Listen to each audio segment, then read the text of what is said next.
Bem-vindos a mais um episódio do Podcast do Zero, um podcast onde vamos falar sobre sustentabilidade e aprender um bocadinho mais sobre o mundo à nossa volta. E hoje vamos falar sobre políticas de desenvolvimento sustentável e temos connosco Júlia Seixas. Muito obrigada por estar aqui connosco. Na fraca possibilidade de não saberem quem é a Júlia, é professora e investigadora na área de energia e alterações climáticas, é coordenadora da linha Energia e Clima do SENS, pertence à Comissão Científica do Programa de Doutoramento Conjunto da Universidade de Lisboa, UNL, em alterações climáticas e políticas de desenvolvimento sustentável. Portanto, mais especialista? Impossível. Obrigada então mais uma vez por estar aqui. E este é um tema que acho que é particularmente importante para os dias que correm, não é? Portanto, perceber que existem políticas de desenvolvimento sustentável em curso, existe muito que podemos fazer e existem algumas coisas que não são a ser feitas. E a minha pergunta, se calhar para começar, é qual é o impacto que tem a ação política nesta mitigação das alterações climáticas, na obtenção deste desenvolvimento sustentável? Antes de mais nada, muito obrigado. É sempre um prazer falar com a Catarina sobre estes temas. A importância da ação política, eu diria que numa escala de 0 a 100 é 99. Certo. Boa. Nós sabemos desde há muito tempo que as alterações climáticas são provocadas por uma falha do mercado nos últimos 200 anos, porque nunca foram reconhecidas e, portanto, nunca entraram reconhecidamente no circuito económico, chamemos-lhe assim. E como o impacto é sobre aquilo que nós designamos sobre o bem comum, neste caso o clima é um bem comum da humanidade, digamos assim, é preciso que a ação política intervenha, porque não podemos deixar ir entregue apenas à ação dos mercados. Isso não funcionou e continua a não funcionar. Portanto, a ação política é importantíssima. A vários níveis, desde logo a ação política de nível global, e por isso temos, no âmbito do qual, o Acordo de Paris, que é o quadro que existe atualmente onde todas as nações se orientam. Não é só nações, investidores, etc., percebem que o caminho está bem definido. É uma linha orientadora. Claro que depois temos, à medida que descemos em escala, temos que ir concretizando em políticas diferentes. O espaço da União Europeia, neste momento, é um dos mais avançados do mundo em política climática, sobretudo, já era, mas sobretudo desde da nova comissária, que de facto acelerou e promoveu uma ambição, aumentou a ambição. Uma meta mais ambiciosa, Uma meta mais ambiciosa e atrás disso tudo vai um pacote que até se designa atualmente pelo Fit for 55, portanto, que é os 55% de redução em 2030 e que leva atrás de si praticamente todo o quadro legislativo que regulamenta a atividade económica toda, nos transportes, nos edifícios, na indústria, no sistema alimentar, etc. Portanto, o tal European... o Pacto, Green Deal, exatamente, o Pacto Ecológico Europeu, é uma forma da política regulamentar aquilo que é o caminho futuro da atividade económica da Europa. Ok, e o Acordo de Paris, estamos a falar de uma política internacional, o Pacto Ecológico Europeu é uma alocação mais europeia. A nível mais micro, existe alguma coisa que possa estar a ser desenvolvida, políticas de adaptação ou quadros de, como é que se chamam, rotas de neutralidade carbónica e tudo mais? Sei que a Júlia teve no roteiro de neutralidade carbónica. Sim. Isso agora é uma espécie de vasos capilares, portanto, no espaço da União Europeia. Agora, se passarmos para o nível nacional e depois para o nível local. E depois para o nível das empresas. Há várias empresas que estão, empresas e outro tipo de organizações que estão neste momento a preparar, e algumas já o fizeram, os chamados roteiros para a neutralidade carbónica. Portanto, há aqui um objetivo que eu penso que todo aquilo que nós podemos designar como agentes económicos, incluindo a Catarina e eu, todos nós somos agentes económicos, na medida em que somos consumidores, certo. Nós já aprendemos que vamos ter que ser neutros em carbono, ou seja, vamos ter que mudar algumas coisas, muitas coisas, para podermos continuar a viver o mais felizes possível sem emissão de gases com efeito de estufa. E de preferência, porque eu neste momento começo a achar, quer dizer, já não podemos fixar a nossa... Claro que as alterações climáticas estão no centro das agendas políticas, económicas, etc. Mas isso significa reduzir as emissões de gases com efeito de estufa nos vários setores da economia. Mas não podemos esquecer-nos que, para além das alterações climáticas, há outros aspectos, que é o aspecto da sustentabilidade do planeta. E da biodiversidade. E a pergunta que se pode colocar é, mas o que é que a minha ação política e as decisões que tomamos para reduzir ou mitigar as alterações climáticas pode ter de impacto positivo ou negativo nos outros aspectos do desenvolvimento sustentável? E isso é uma pergunta muito importante, porque podemos estar a tomar decisões que de facto conduzem à redução de CO2, mas conduzem a novos problemas que diz respeito à sustentabilidade do planeta. E se quiser podemos conversar um bocadinho sobre isso. Acho que sim, acho que é uma boa maneira de continuarmos, porque de facto há soluções que não são, por exemplo, mesmo estas medidas do plástico e tudo mais, é uma questão que eu recebo muitas vezes do outro lado, que é mais vale um produto autóctone local, sazonal em plástico, ou vir do outro lado do mundo desembalado. Exatamente. E não estar em plástico. E, quer dizer, estamos nesta guerra aberta ao plástico, porque é de origem fóssil a maior parte do plástico, não é? Não estamos a falar de um PLA, claro. Mas... E depois temos outros problemas de escala local que têm de ser resolvidos, de espécies autóctones, que são muito melhores a preservar a biodiversidade do que espécies, muitas vezes, que vêm de fora.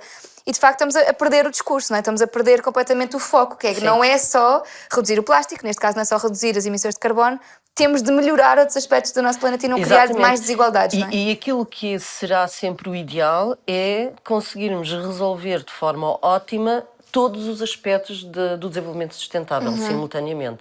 E isso é muito... eu penso que neste momento isso ainda está muito reservado à comunidade científica, como as alterações climáticas há 40 anos estava. Nós demoramos 30 anos, 40 anos para que o tema das alterações climáticas saísse da comunidade científica e viesse para a agenda social. E agora invadiu e está cá, e eu estou convencida que... Eu sou um bocado otimista e eu acho que mais depressa do que nós pensamos podemos resolver, de facto. Ok. Que bom, vir otimismo. Vir otimismo. Aliás, refira-se a notícia que saiu ontem do primeiro-ministro do Iraque. A data disto, vamos referenciar início de setembro. Exatamente. Porque este podcast não vai sair já.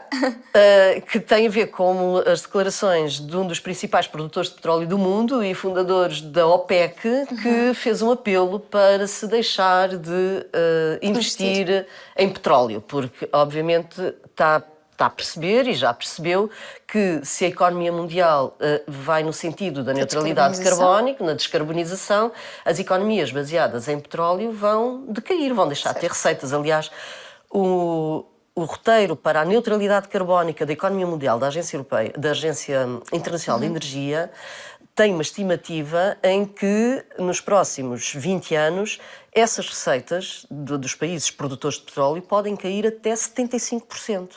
E se nós pensarmos, essas empresas nos países da OPEC são de base pública, são dos Estados. E, portanto... E são países já frágeis em muitos aspectos. E são frágeis, portanto, perante este cenário de queda de receitas, podemos até pensar no colapso destes Estados. Tem que se adaptar. Tem que se adaptar. Portanto, é um apelo muito inteligente, com imensa racionalidade económica e social, este apelo que foi feito pelo Ministro das Finanças do Iraque.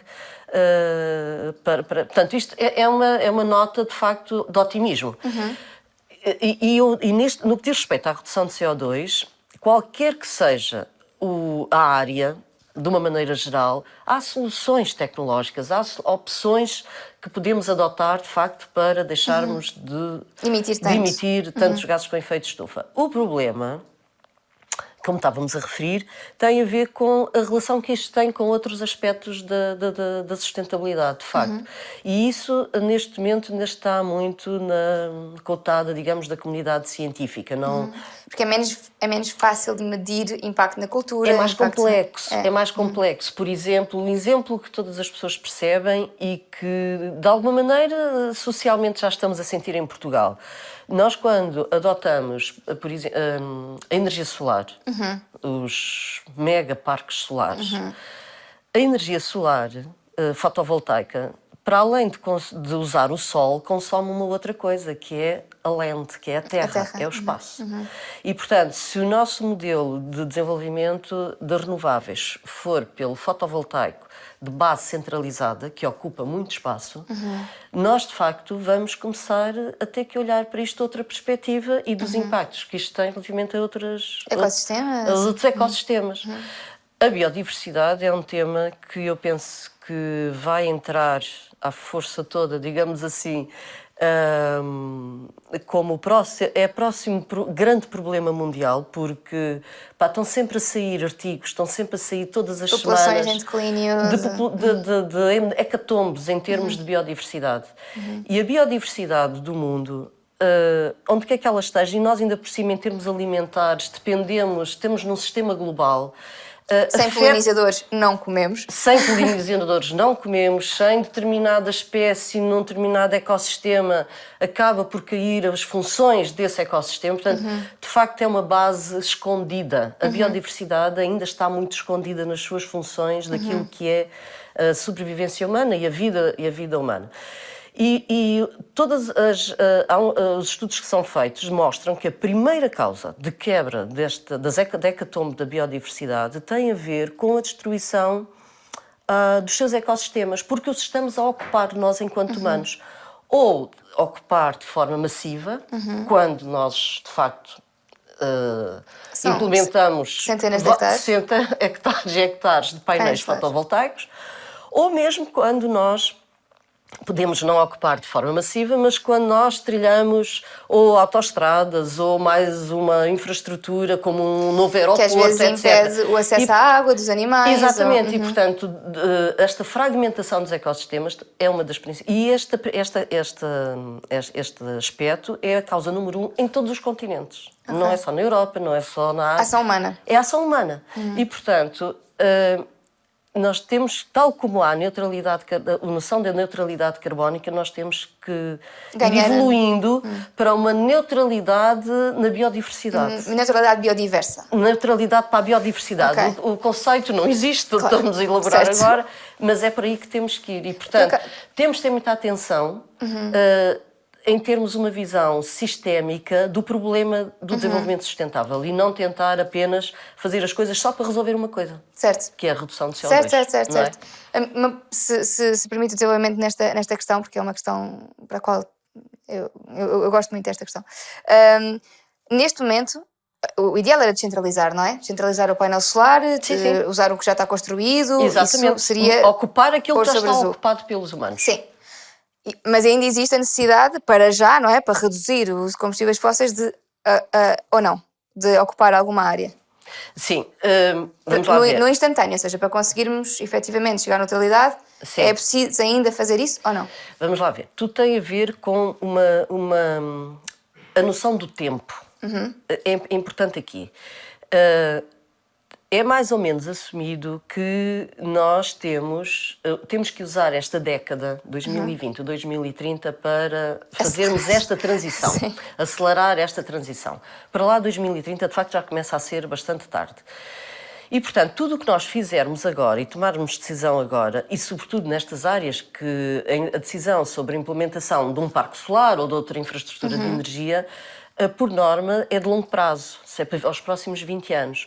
Portanto, tudo o que decidirmos agora, vamos ter que viver com isto durante os próximos 20, 25 anos. E aquilo que nós verificamos é que não estamos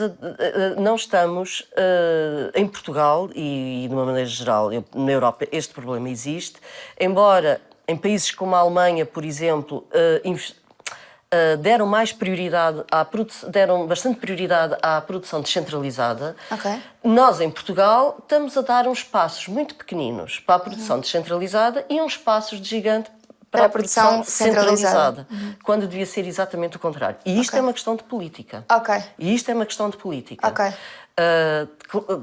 Claro que os políticos podem dizer não, nós já temos aqui esta legislação, já temos um quadro... E existe um quadro regulamentar para eu implementar um painel solar em minha casa. Certo. Só que a legislação que existe e que as pessoas estão a fazer é para o seu autoconsumo.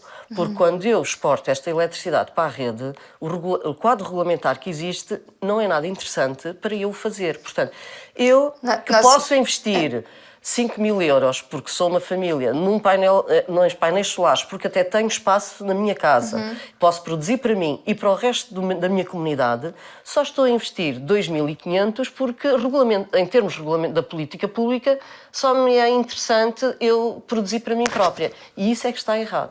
E, portanto, Esta questão dos bairros solares, por exemplo, das comunidades solares. Das comunidades de energia, etc.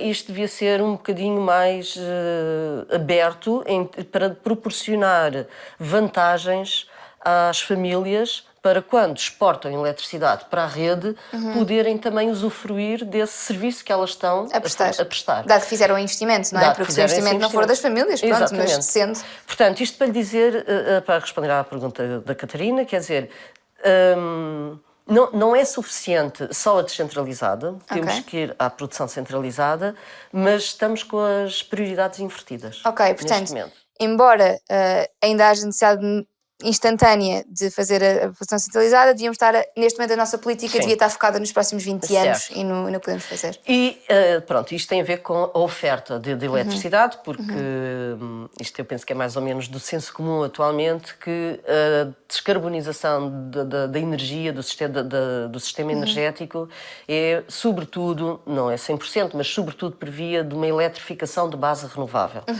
Mas há um outro ponto, um pilar muito importante, que é nós reduzirmos os consumos, sem reduzir os serviços. Isto chama-se eficiência energética. Certo. E mais uma vez aqui, as políticas públicas são absolutamente cruciais. Então, na habitação e na habitação, nos transportes, etc. Certo. Porque a eficiência energética está muito...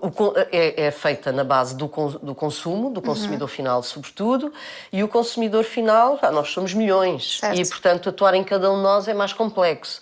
E, portanto, nos últimos 20 anos, as políticas de eficiência energética que foram até emanadas da Comissão Europeia não deram assim tanto resultado e esta Comissão, com a senhora Ursula von der Leyen, de facto pôs a eficiência energética muito no top das suas prioridades. Sim, porque nós queremos consumir menos energia, não é? E esse é o objetivo, não é consumir só melhor energia, é consumir menos. Começar por consumir menos consumir menos sem perder o acesso aos serviços, à iluminação, ao aquecimento, aos espaços, à cozinha, todos esses serviços. Isso chama-se eficiência energética e, de facto, um dos aspectos, ainda por cima, cria imenso emprego. As políticas de eficiência energética criam imenso emprego. Porque somos muitos, lá está. Então tem que se atuar em muitas frentes. E se eu puder selecionar uma das políticas mais importantes atualmente, tem a ver com aquilo que se chama Renovation Wave, que pretende atuar em cerca de 35 milhões de casas na União Europeia, criar vários milhares de postos de trabalho e agora queremos perceber qual é o melhor instrumento de política para isto de facto acontecer. Não é? Mas de alguma maneira eu penso que em Portugal também estamos a começar a evoluir nesse sentido. Ok, perfeito. Então, se tivermos de falar em medidas mais urgentes, portanto, a tal descentralização é importante nos renováveis, não é? Portanto, para além dos renováveis, que é consensual, para quem está a ouvir, nós temos sempre esta pergunta, se os renováveis afinal são melhores ou são piores, é preciso investimento tecnológico, acho que ninguém dizia isso, mas é consensual que precisamos da descarbonização. Portanto, fazer é melhor, de maneira melhor, mais descentralizada, não é? Certo. Por outro lado, investir em redução, é mais ou menos como as alterações climáticas, não é? Nós fazemos redução das emissões e depois fazemos a adaptação daquilo que temos e depois o sequestro também tem de ser mais ou menos trabalhado, não é? Ok, perfeito. A nível de ação individual, de promoção de medidas públicas, de políticas, o que é que nós podemos fazer para além de votar? Esta se calhar é mais difícil. Sim, esta é mais difícil. Eu costumo dizer, vamos lá ver, eu neste momento tenho cada vez mais respeito pelo indivíduo e pelo consumidor, porque se deve sentir muito perdido. Sim. Eu costumo dizer, organizar o meu pensamento assim desta maneira. Para nós resolvermos o problema das alterações climáticas e trabalharmos para a preservação da sustentabilidade do planeta, há que mudar o paradigma da produção de sapatos, de gadgets, de tudo, portanto, do sistema produtivo, e mudar o paradigma do consumo. Mudar o paradigma da produção é difícil, mas é fácil, porque depende de tecnologia e nós, aquilo que sabemos, os últimos 200 anos mostram-nos isso à exaustão, a ciência, a engenharia, a inovação consegue resolver estes problemas, não é? Somos muito criativos. Somos muito criativos. E, portanto, no sistema de produção eu consigo produzir sapatos com menos emissões, com eventualmente menos impacto no consumo de recursos, etc. E, portanto, vamos pôr assim a questão. No atual sistema em que nós vivemos, económico, que é o sistema capitalista, o sistema capitalista sabe resolver este assunto. Isso não há Da problema. produção? Eu penso que não há, assim, um grande problema.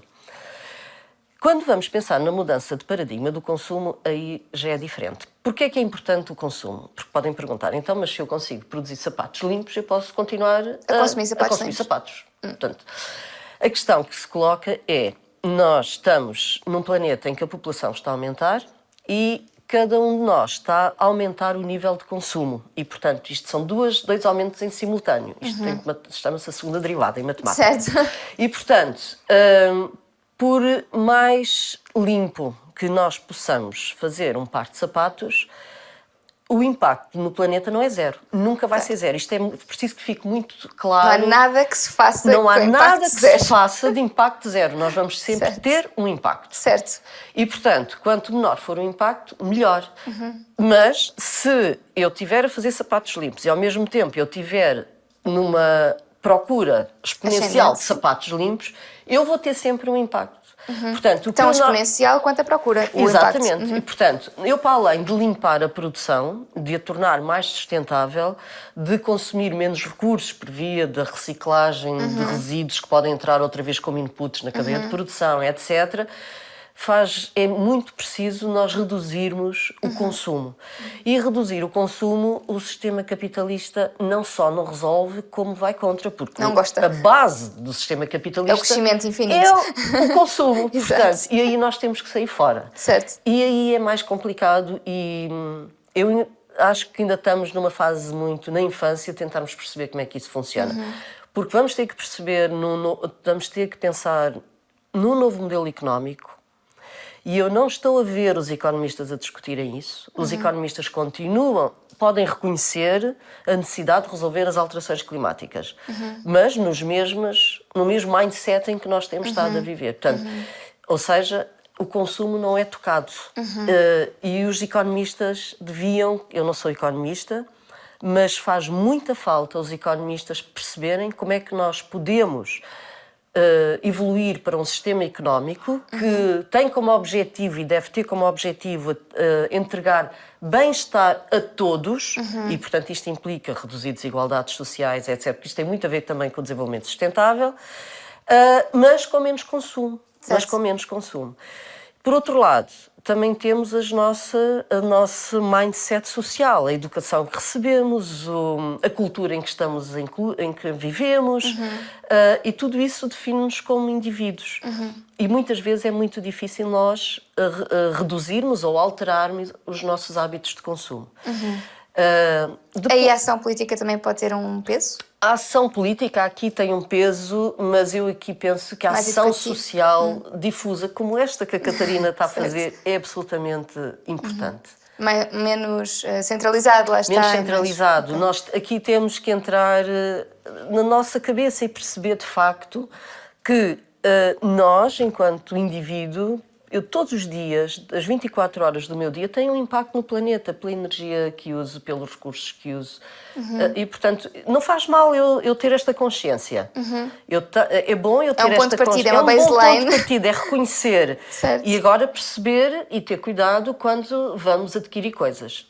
E agora entramos na parte difícil do problema, que é quando eu preciso, de facto, de investir, é difícil eu comprar. Neste momento, eu vou-lhe dizer que é muito difícil eu conseguir comprar uma peça de vestuário.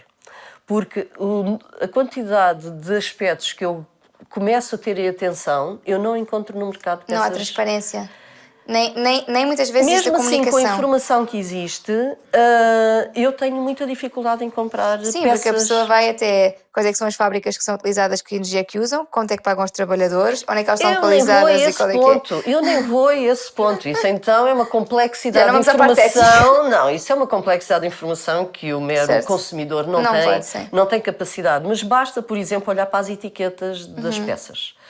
Eu não compro peças, vestuário, por exemplo, que tenha poliéster, porque isso é a base... Origem fóssil. É de origem fóssil, eu não vou comprar. Portanto, por uma questão de coerência, eu não vou comprar. E se for de dead stock? Esta é uma pergunta que Pois, já é fizeram preciso algumas vezes. perceber. Aí eu tenho Qual que é ir a para a origem? internet perceber qual é a base. Certo. Qual é a base. Certo. Se ia para o lixo ou se não ia para o lixo? Já tinha sido produzida, não tinha sido produzida? Isso Exatamente. é tudo uma... Portanto, é muito complicado e não há muita falta de informação. Claro.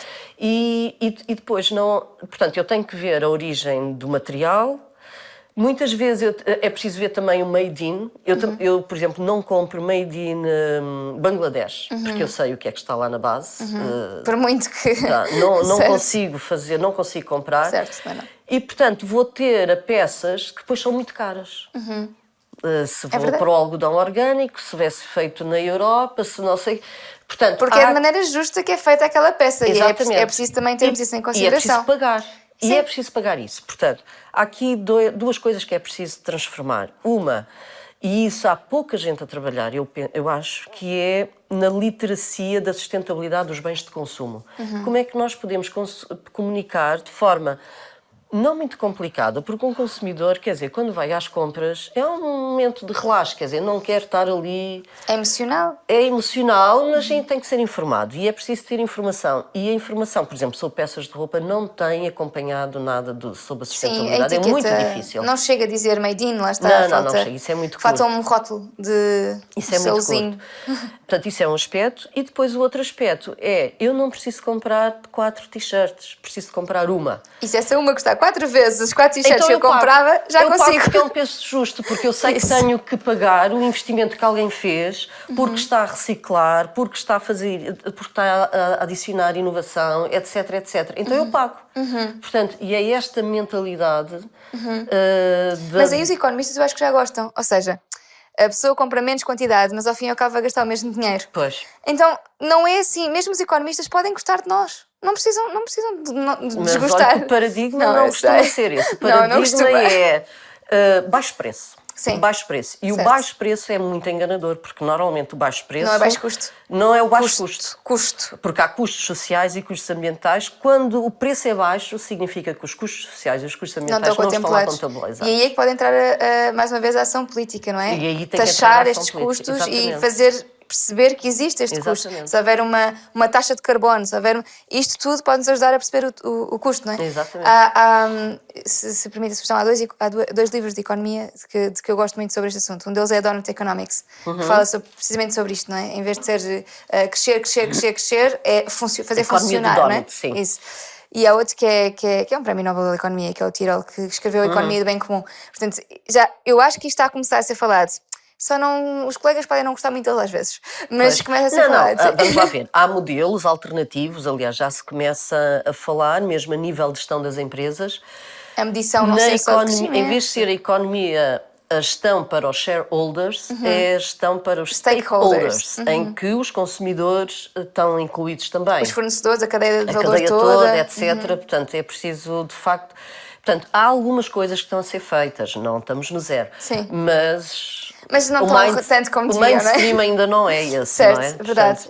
E estávamos isto relacionado com o paradigma da alteração do consumo. Certo. E, portanto, neste momento nós estamos aqui numa encruzilhada em que temos alguns consumidores muito preocupados, eco-ansiosos, sem informação sobre o que é que podem fazer.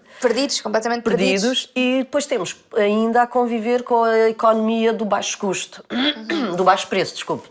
Então há quase um dilema emocional aqui, portanto, não é? estamos aqui nesta encruzilhada que eu acho que nós temos que evoluir rapidamente para sairmos dela e isso, de facto, leva a esta alteração da forma como nós somos consumidores. É uma alteração de paradigma social, não é? Sim, porque na verdade para as sociedades, sobretudo da Europa, ocidentais, quer dizer, aquilo que está entre mim e o consumo é apenas o dinheiro que eu tenho disponível. Eu vou a um supermercado, vou a uma loja, vou a um centro comercial, eu tenho tudo à minha disposição. Portanto, se eu emocionalmente eu estou a ver tudo, quer dizer, tudo a economia está toda preparada então, sempre para a dizer que eu posso comprar e comprar e comprar, e está tudo bem. e comprar. Portanto, a única coisa que de facto objetiva que me refreia no consumo é dinheiro disponível que eu tenho, só posso, não é? Certo. nós temos de ter outras camadas por cima do dinheiro em termos de seleção daquilo que consumimos. Compreender o que é que significa aquele dinheiro que nós estamos a pôr, para onde é que está a ir, quem é que está a ajudar, quem é que não está, perceber a história dos produtos que compramos. E isso também não é possível de fazer se nós comprarmos 30 produtos por mês, não conseguimos perceber a história deles a comprar muitos, mas conseguimos diminuirmos o consumo. Exatamente. E essa é que é a parte. Conseguimos uma ligação emocional com os nossos bens de consumo mais próxima se consumimos menos, porque não temos tempo para saber tudo sobre todos os produtos, não é? Muito importante. Júlia, estamos a chegar mesmo ao final do nosso tempo. Uma conversa mesmo agradável e muito otimista, que é uma lufada de ar fresco neste âmbito da sustentabilidade. Agradeço-lhe muito ter vindo ter connosco. Obrigada também em quem está desse lado a ouvir. Se tiverem dúvidas, comentários que queiram colocar, não se esqueçam que não só estamos nas redes de streaming de áudio, como também estamos no YouTube. Portanto, podem deixar lá os vossos comentários e subscrever o canal para acompanhar todos os próximos episódios. Podem na mesma falar através do Instagram em CatarinaFPB ou do Zero.pt. E estejam atentos, vêm muitas novidades e eu vou tentar com os nossos convidados, vão respondendo a algumas das perguntas. Eu pergunto e depois vou lá responder. Claro que sim. Boa. Obrigada, Júlia, mais uma vez. Eu é que agradeço muito. E até ao próximo episódio.